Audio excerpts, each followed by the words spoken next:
Hi, this is Eric Robinson. I'm a record producer, songwriter, engineer, mixer, multi-instrumentalist, and you're watching MUBUTV, music business television.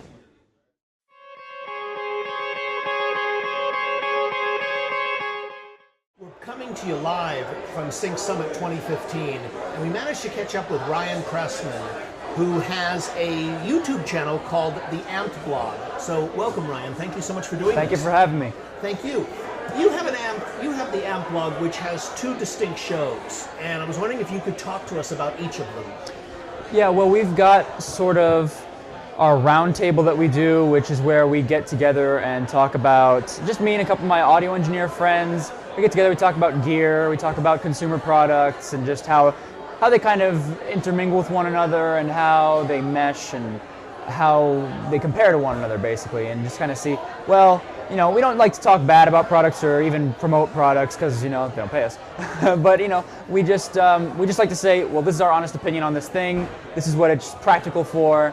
This is how we think. This is how we've found it to be very useful. Mm-hmm. And then we've got Late Nite Music Club, which is a showcase for bands. It's a showcase for artists. But it's not really important whether it's solo or a full band.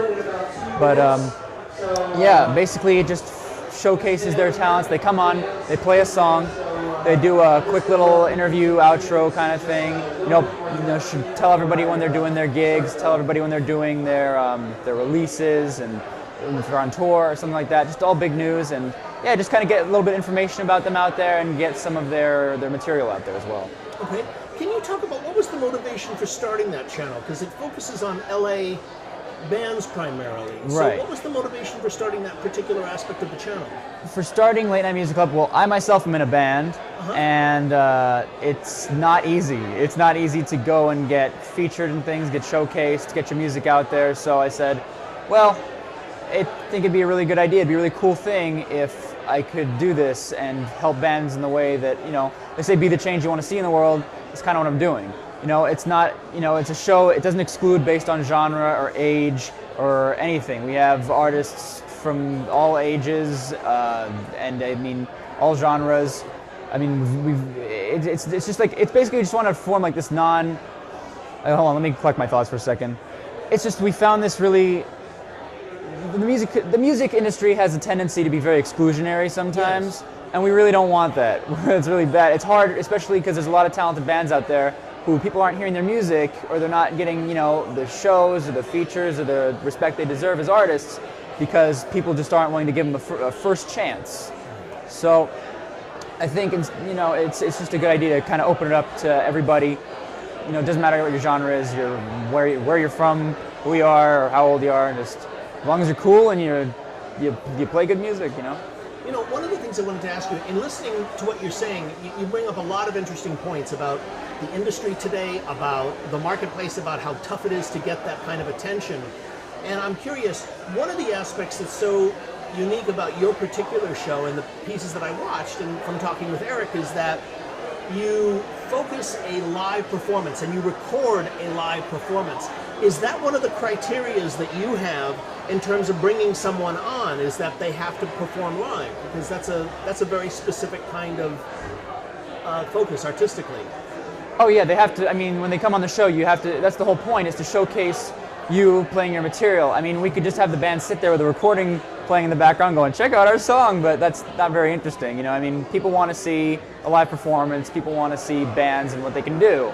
Everybody, we're going to get started in 1 minute. Talk about can you talk about some of your own personal criteria for what you evaluate material with? Like, I mean, I'm sure you don't put every single act on that pitches to you.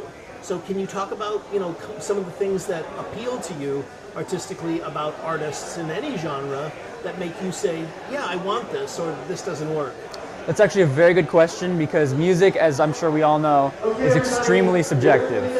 It's based, you know, people base music on just whatever they like. There's no reason for liking it. It's just you like it. It resonates with you for some reason. You may be able to come up with some logical reasons, but ultimately it resonates with you on some kind of deeper level.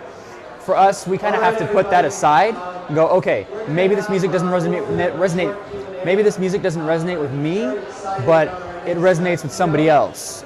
because they have either a dedicated group of fans or somebody who's following them, or just basically that's what I'm trying to say is, so we have to put aside our own preferences. We have to put aside our own preferences and sort of look beyond that and just say, well, what are the technical aspects that they have down? Are they tight? Can they all play together and carry a tune and make it sound good regardless of genre? Can they, do they have a good live sound? Sometimes they'll have great studio recordings and they'll come in live and, they'll have some issues. And they have to tighten up and they have to practice and they have to rehearse more. So it's basically, how tight you are performing live and it's a lot of it is that's about it. I mean, we don't worry too much about image or anything like that, but hopefully a good attitude as well. But yeah, that's just about it. Just being into music and sounding good and having your tone together, having your sound together. Okay. Another thing about your show that's so interesting is that you speak to the bands. You talk to them about their career, about what's happening with them and so forth. I'm curious, from your point of view, in terms of talking with so many acts, what are you finding as you speak to them is working for acts today? What is helping them get exposure, or what are you learning about how tough it is out there? Yes, but what do you find is working for some of these acts? That's really difficult to say, because it's like I said, we don't have a lot of hugely successful bands on this show. It's a lot of guys who are they're out there struggling. It's just like it's a very densely populated scene in Los Angeles. It's a very densely populated scene around the world, the music scene that is, and it's very hard to break into, like I said before. As far as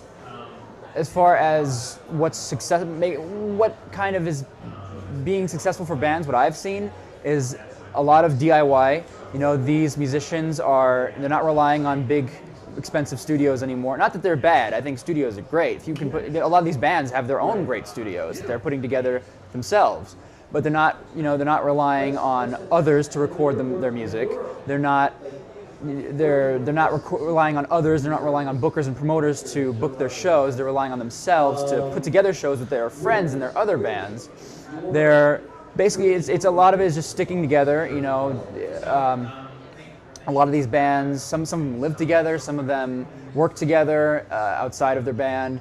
I can't make a recommendation as to what kind of relationship they should have, but it's just basically sticking together and doing it yourself, because it's very hard to get other people to do it for you or help you.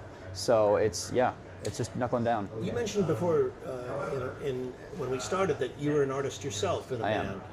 And what have you found personally are the greatest challenges of being a band today?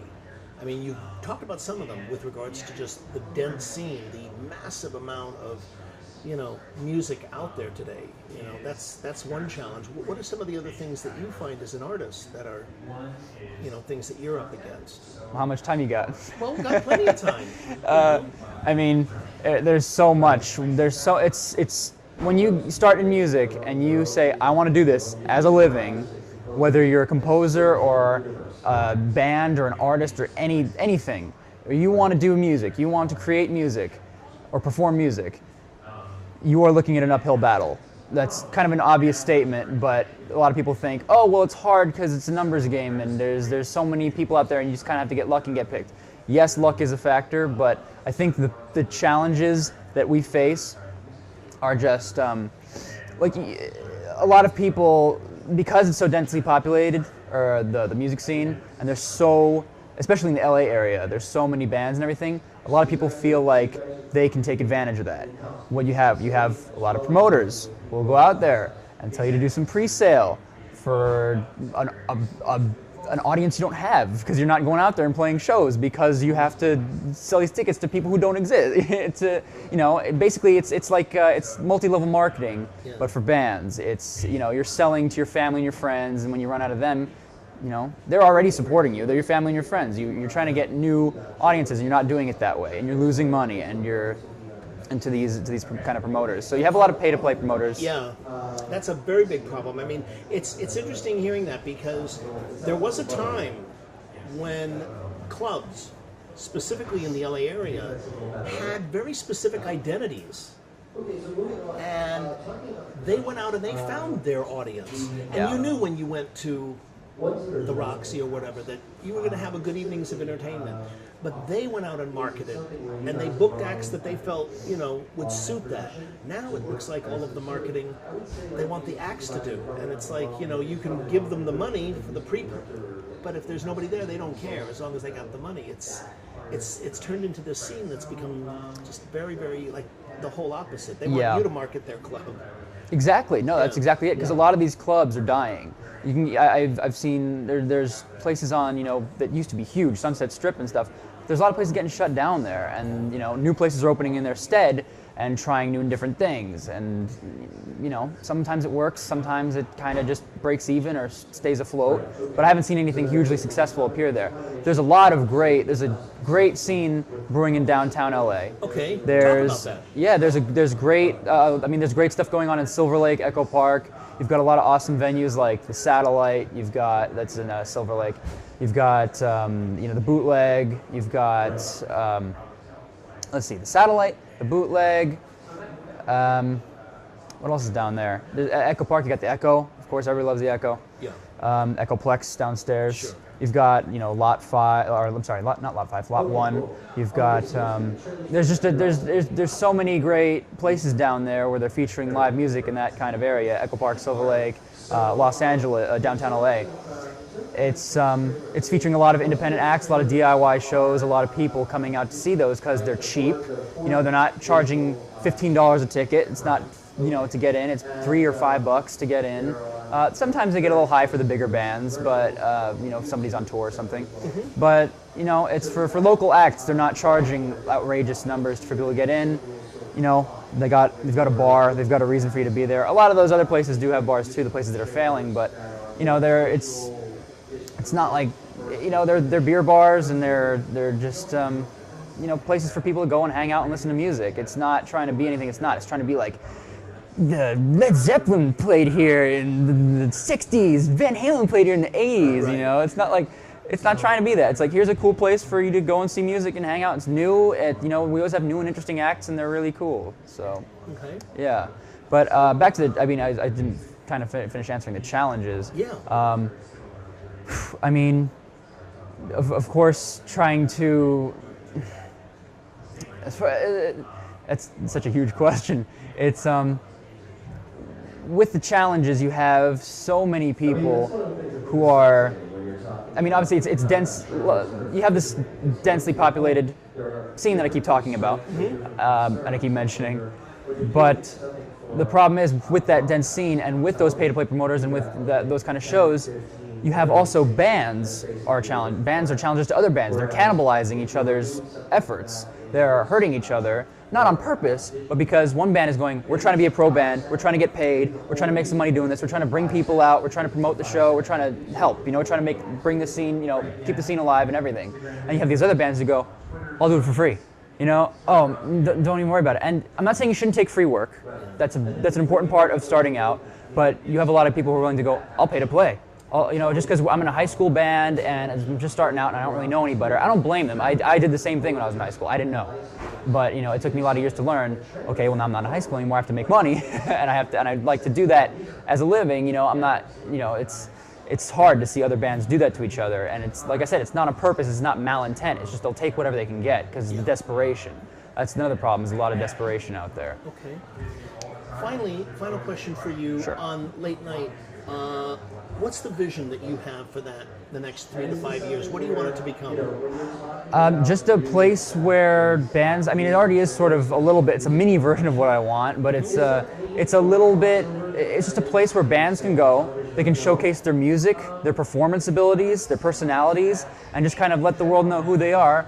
I guess in the next 3 to 5 years, I'd like to see it grow, get bigger, just so, not because I want to win any kind of popularity contest, just because I want to see bands be able to reach out to a bunch of people. Because now, admittedly, it's still a pretty small channel, but I think with the right support from bands and from, people watching, subscribers, all that stuff, we can make this a really great thing to help a lot of bands out there and sort of, make it a good medium for bands to get themselves out there. And, I don't know if it'll be a way of breaking artists, but maybe it will be. And that'd be awesome. It'd be awesome to really contribute to people's successes like that. That's all I want. Is because I realize it's really hard to be a musician.